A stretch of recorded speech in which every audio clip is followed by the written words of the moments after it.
Well, hello, folks, and welcome to the Dieter Melhorn Fishing Podcast. I hope you're having a good day, whatever day it is that you happen to be listening to the show. Today, we're going to talk about catfish crybabies, whiners and complainers, and just overall negative person in the catfish world. But before we get into that, I want to thank all the folks that listen to the podcast, whether you're a new listener, watcher on YouTube, or if you're a regular follower of the show. Appreciate you checking it out. You can join as a member. There's a way on YouTube where you can join to support the channel. And if you do join, make sure you email me so you can get some of the free stuff you have coming to you. I've got a bunch of people that have become channel members, joined, paid the money, and they got some free stuff coming to them. They haven't emailed me yet. A bunch of you have, so you got stuff on the way. So there's some envelopes there of stuff coming to you. But yeah, let me know who you are. So as always, go to DieterMelhornFishing.com. You can get links to the YouTube channel and also to the podcast, the guide business that I run in the Carolinas. All of it's right there. So listen, there's been some stuff going on here past couple weeks. I started to stay out of it and not get into it. Bunch of drama in the catfish world. But let's face it, we all love drama. I don't care how much we moan and complain.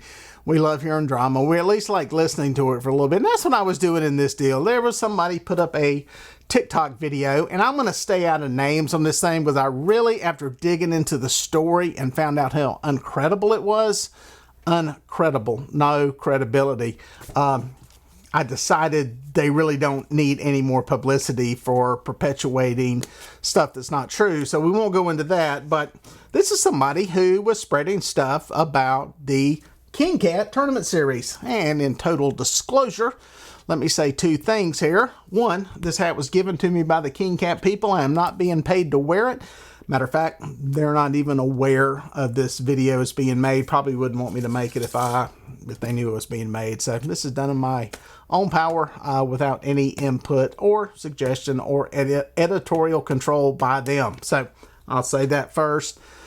Second, everything I'm going to say is my opinion. So when I preface it with all that, you know this is going to be good. Anyway, there's a guy got this TikTok video he puts out. He had fished tournaments with King Cat and was trying to make his way there as a tournament fisherman. He had a friend that worked for him, and he was in decent graces for a while, and then something happened. He fell out of grace with them. Not sure what the whole story is. Actually, I do know what the whole story is, but I'm not going to go into that. I'm not going to go into a bunch of his backstory leading up to what happened here. I'm not going to go into the backstory about his friend who was working for him, because quite honestly, what they did in their past, personally, legally, criminally, whatever, doesn't play really a part in what happened now. It does kind of set the scene for what sets it up, but I'm not going to get into all that. There was stuff, though. I know a lot of people inside King Cat. I have done a podcast with Bob Deenan, who that is here on the channel. He is the guy who currently runs it.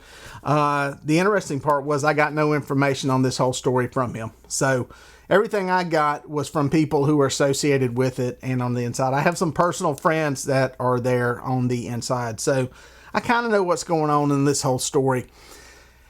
As soon as I heard this TikTok video, some of the names mentioned were people that I knew.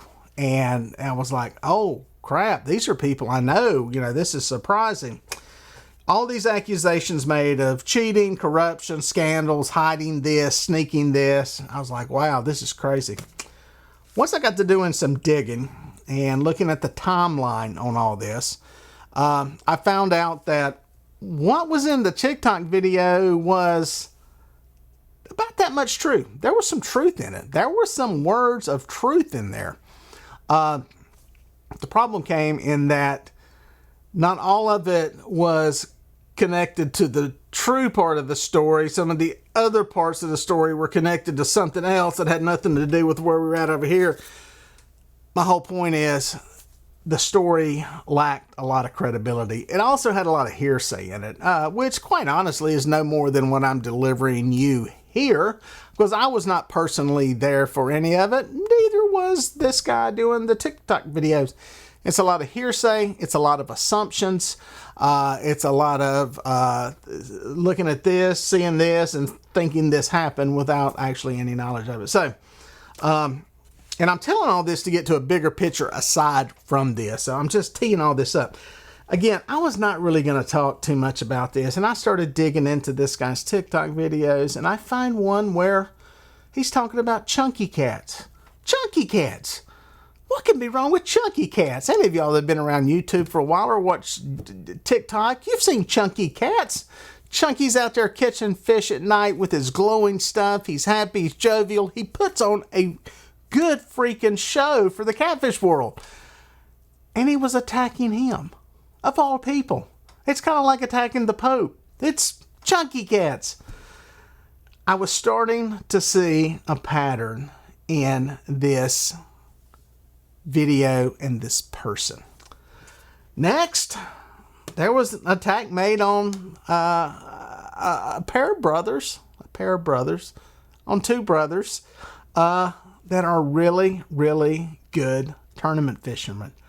They win a lot of tournaments. They win a lot of money. They lose a lot too. They're not perfect on every one.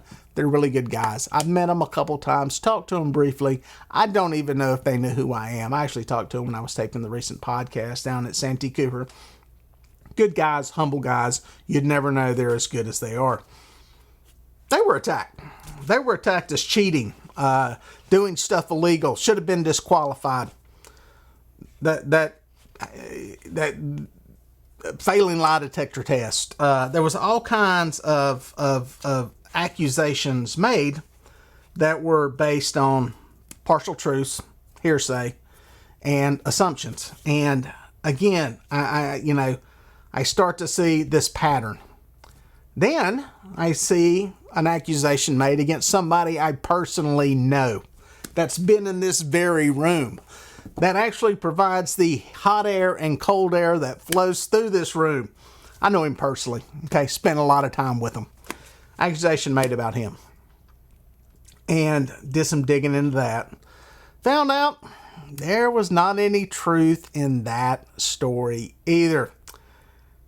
And I'm starting to see this pattern of what appears to me, in my opinion, is envy, jealousy,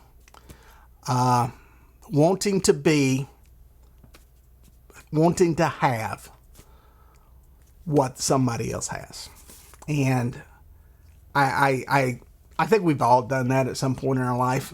We may have been young and been envious of somebody and whatever, and you cast dispersions on them to try to make yourself feel better. That's what this started to feel like to me once I started looking into this and seeing that, well, there are just some gaps and not a lot of truth to it. I hesitated to go into this whole deal completely, and may still feel that way.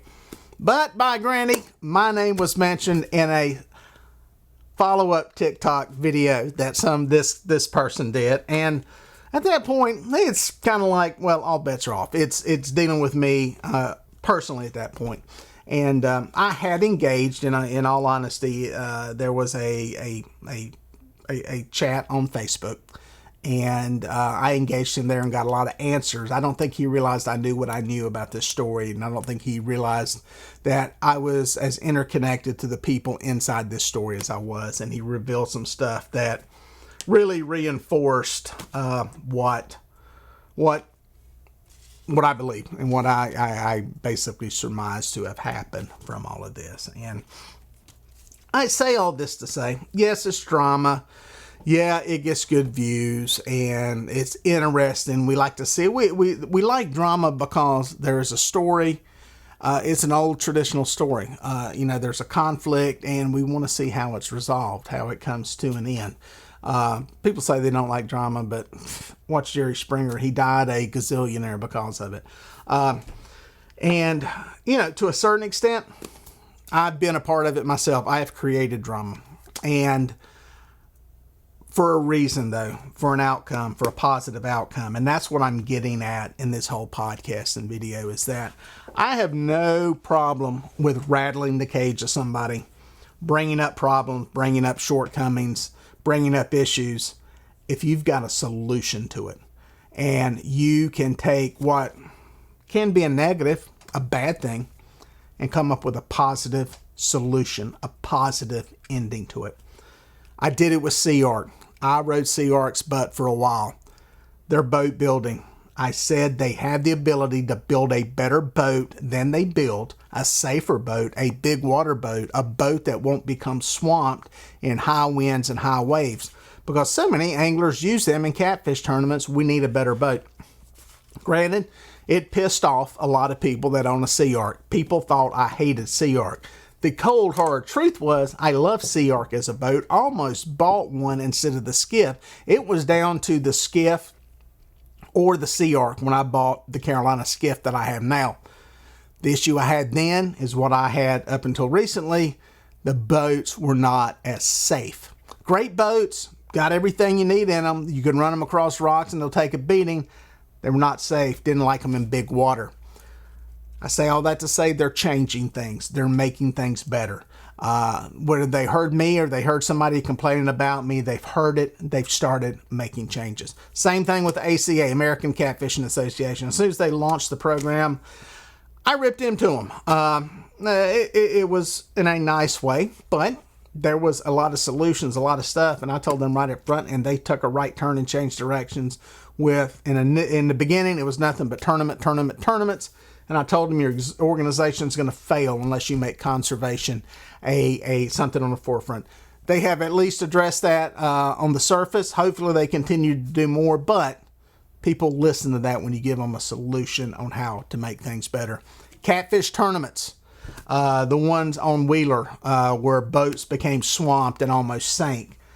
I pounded these tournament directors for making these idiotic decisions to go out in this bad weather, always with their escape being, well, it's the captain's choice to do this. Come up with a day where you can go early or you can go late when you know you have bad weather coming. It's one thing to have a thunderstorm, but when you know for several days out that it's going to be bad, you should have a backup plan. Guess what? They're doing that now. They have on all these tournaments. Some of them have even been postponed or canceled now. They're putting these fallback days in place. I say all this not to brag about any of it because I caught a lot of crap about it, but if you deliver a positive solution, a positive outcome, a positive way to get that positive outcome, you'll be received a lot better. Generally, when you come out with nothing but negativity and nothing but beating people down, you're going to get a bunch of people that are in that same miserable place that you're in to come pat you on the back and go, yeah, you tell them. Look at finding the positive stuff. We need that in the catfish world. We need it in the catfish community. This whole industry generally is looked at as, well, a lower level than some of the other forms of fishing. Definitely than saltwater. Saltwater is above everybody. You'd come then into the bass fishing world, then probably walleye, crappie fishing, and then fishing for catfish in that tournament world is out there, but it's viewed in a very, I ain't gonna say negative light, but not with a lot of enthusiasm. I think we need more of that positive stuff, positive energy, positive direction. It's what I like about King Cat. These guys have taken the old broken, Cabela's King Cat. I've even got a shirt over here. I pulled it out. I fished some of the old Cabela's King Cat tournaments back in the day. It was an organization that did okay for a while, and then the wheels started to come off the train. Look at that, an old Cabela's King Cat t-shirt. The wheels started to come off the train. Leadership failed. The ownership didn't give a crap about it. I think they were looking for an exit strategy or something, and it went downhill. Bob Deenan, who took over King Cat, just for the record, they are a totally separate animal than what was then Cabela's King Cat. I invite you to listen to the podcast I did with him. I think it's called King Cat, Bob Deenan podcast. It's on the YouTube channel. It's also on the podcast platforms. Listen to it. The guy touched me in a positive way. I had a very positive, good feeling about what he's trying to do. His approach is different, And it's something I think the tournament fishing community needs. They're putting on a huge tournament next year. One of the big things that they're doing in a positive way is he's doing a tournament. I believe it's the first weekend in May. I'll have more of this stuff on my channel as it gets closer. It's not only going to be a huge tournament. I'm hearing 6-figure payout numbers. It's also going to have a big expo going on, similar to the Catfish Conference, except there's a tournament in association with it, and it's going to be warm, unlike the Catfish Conference in February. And there's going to be food vendors. I'm trying to tell him to have concerts. He's doing something that is bigger and better, what we need. That type of positive, energetic, bring in people from the fringes that know nothing about catfish.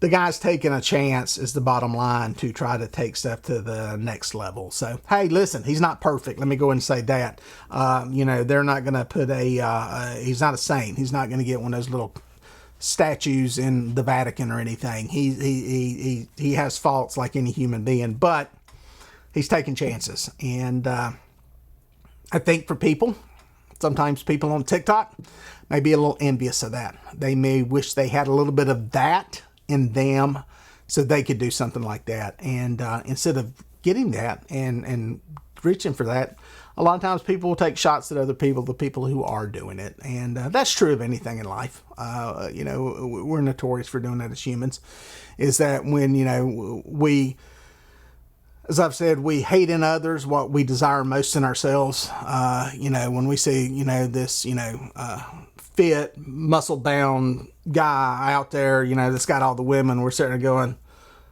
he looks gay, or he looks stupid, or, he's a snob. That's human nature. It's just the way we are as humans. And the better people in life realize that thought when it comes in their head, and they step back from it, and they go, maybe that's what I really want to be. And not everybody can do that, depending on what it is you want to do. I'm never going to be a big old muscular or whatever person like that, but I can be a good person. I can be a positive influence. And that's kind of my end story summation in all this. If you've got that negativity in you, if you've got that envy in you, if you've got that lust in you, don't bring people down with it. Try to take that energy that you have and spin it into something that can do something in a positive way. And I think that's what we need more of in the catfishing community. Now, I'm not saying that when somebody needs to be called out about something and something needs to be changed, do it. But give them a solution in doing so. That's kind of the end story, the whole point of this entire conversation, this entire podcast. So I hope you found it entertaining, informative, drama-filled, whatever you want to call it. And, I hope you take time to listen to more of these in the future. And until then, we'll catch you out on the water.